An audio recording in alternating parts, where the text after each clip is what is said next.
Hi up guys, in this video I will show you how to record a WhatsApp video call with audio.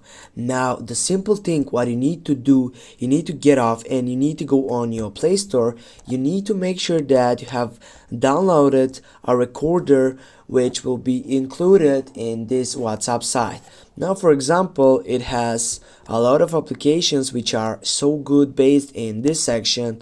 Recorder screen with audio, you can type for more informational site, and here you can go for the first site and then just go install it. And right after that it's gonna show you when you just find out. I will show you now. When you get up into your WhatsApp and when you call this person, for example, find out all these sections which are here.